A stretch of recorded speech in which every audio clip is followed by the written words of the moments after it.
Bismillah. Les graines d'ailleurs.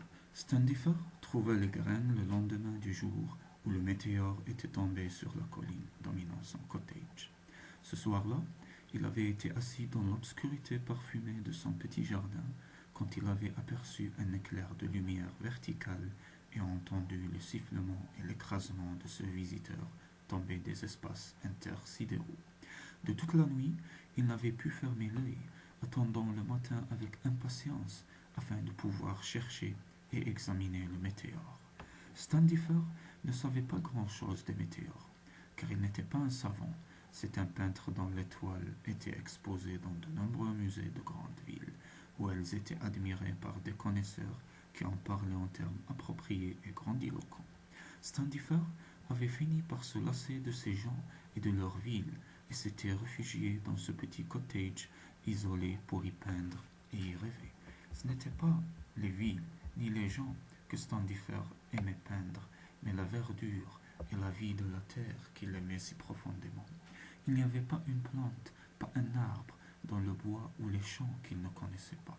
Les sveltes sycomores pâles qui murmuraient entre eux le long des ruisseaux, les solides petits sumacs semblables à des gnomes joyeux, les innocentes roses sauvages qui s'épanouissaient pour mourir aussitôt dans l'ombre des bosquets. Tels étaient ses sujets favoris qu'il s'efforçait de fixer dans toute leur subtile beauté sur la toile ou le papier, à l'huile ou à l'aquarelle. Le ruisseau murmurait rêveusement, tandis que Standifer vivait et travaillait seul. Et voilà que soudain, le silence et la paix de son petit univers verdoyant étaient brisés par la chute brutale d'un visiteur de l'espace. Cela enfiévrait l'imagination de Standifer, au point qu'il passa la nuit à s'interroger et à contempler par la fenêtre les lointaines étoiles d'où le météore était venu. Le jour se levait à peine et la gelée blanche argentait l'herbe et les eaux peupliers quand Standifer gravit la colline le cœur battant, à la recherche du météore. Il ne fut pas difficile à trouver. Il s'était brutalement écrasé dans un petit bois vert en creusant une grande déchirure dans la terre meuble. Le météore avait éclaté en 1000 fragments de métal sombre qui jonchaient les abords du trou béant. Ces morceaux déchiquetés étaient encore tièdes, et Standifer alla de l'un à l'autre pour les retourner et les examiner avec une curiosité croissante. Il s'apprêtait à repartir quand il aperçut parmi les bruits un météore, une petite boîte carrée de couleur fauve. Elle était à demi enfouie dans un des gros morceaux de métal. C'était un petit étui d'environ 4 centimètres de côté, fait d'une fibre jaune fort dure et apparemment insensible à la chaleur. De toute évidence, la boîte s'était trouvée à l'intérieur du météore éclaté, et elle était le produit d'une rare intelligence. Standifer fut tout à fait excité. Il extirpa la petite boîte des fragments météoriques, puis il essaya de l'ouvrir, mais ni ses doigts ni les pierres dont il se servit ne purent entamer la fibre résistante. Alors il retourna en hâte à son cottage, la boîte à la main, à la tête pleine des idées, de messages envoyés d'autres mondes ou des étoiles. Une fois chez lui, il fut stupéfait de constater que ni les couteaux d'acier, ni les chignols, ni les ciseaux à froid ne pouvaient entamer ce stupéfiant matériau. Cela ressemblait simplement à une espèce de fibre jaunâtre, mais il devinait qu'il devait s'agir de toute autre chose, plus dur que le diamant, plus solide que l'acier.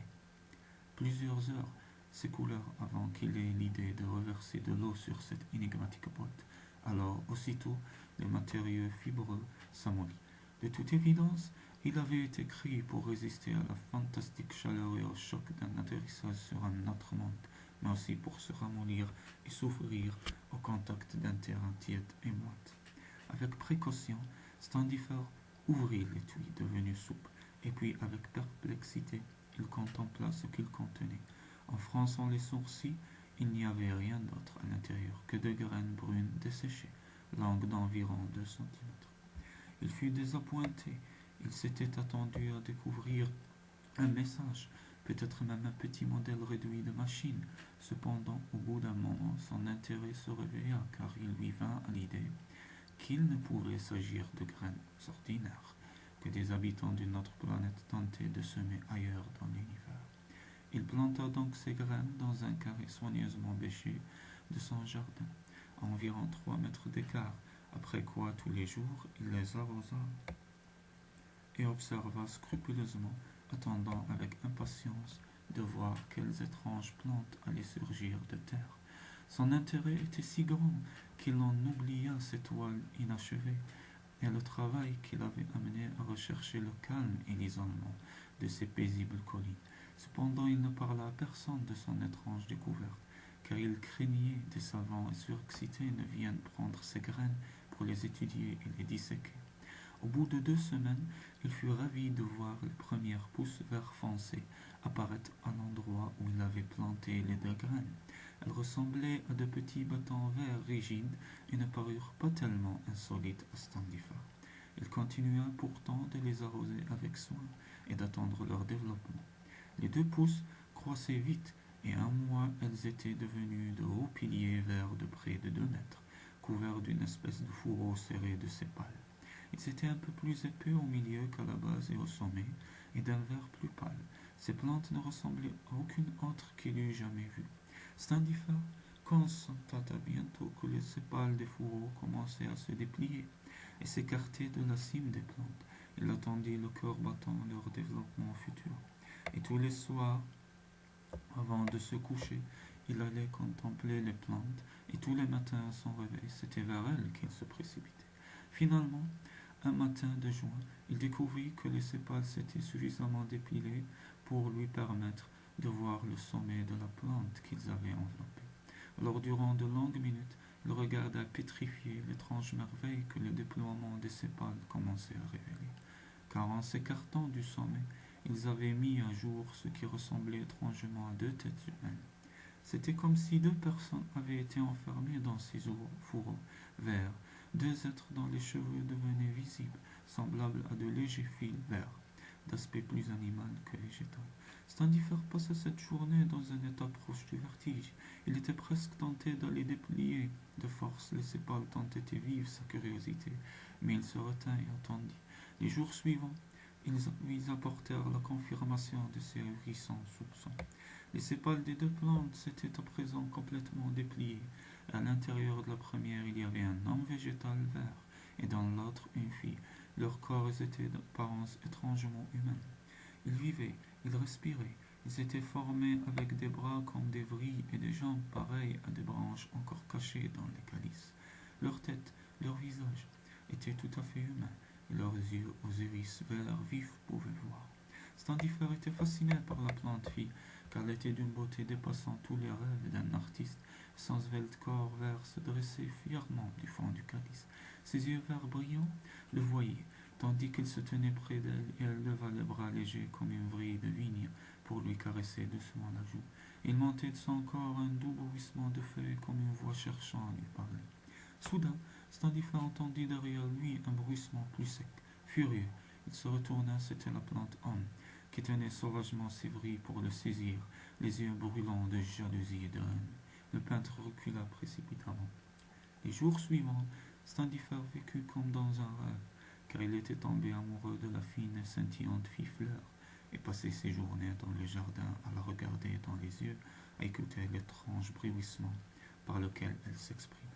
Son âme d'artiste avait l'impression qu'aucune femme terrestre d'ascendance animale ne pouvait posséder la grâce légère de cette fille plante.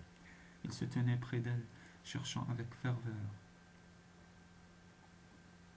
à comprendre ses murmures, tandis qu'elle l'effleurait et le caressait de ses vrilles. Il savait que l'homme végétal le haïssait et cherchait à le frapper. Et avec le temps, l'homme se mit aussi à haïr la fille. Il lui arrivait d'entendre vers elle ses cris rageuses pour la saisir, mais ils étaient trop éloignés l'un de l'autre. Standifer vit que ces 2 étranges créatures continuaient à se développer et que bientôt leurs pieds se dégageaient des racines. Comprenait que c'étaient des êtres appartenant à une forme de vie totalement étrangère à la terre, qu'ils commençaient leur existence sous forme de graines et puis de plantes enracinées avant de croître et de devenir des êtres libres, capables de se déplacer, des êtres végétaux d'un autre monde. Il savait aussi que sur une lointaine planète inconnue, des créatures comme celle-ci avaient dû atteindre un degré de civilisation et de science extraordinaire. pour pouvoir semer dans l'espace des graines qui perpétueraient leur race sur d'autres mondes, mais il ne s'inquiétait guère de cette lointaine origine, tandis qu'il attendait impatiemment le jour où sa ravissante fille fleur serait libre de ses racines. Il sentait ce jour très proche et il n'osait plus quitter le jardin, même pour une minute. Un matin, pourtant, Standifer dut s'absenter, aller au village faire quelques provisions depuis 2 jours. Il n'avait plus rien à manger dans son cottage et sentait ses forces décliner tant il avait faim.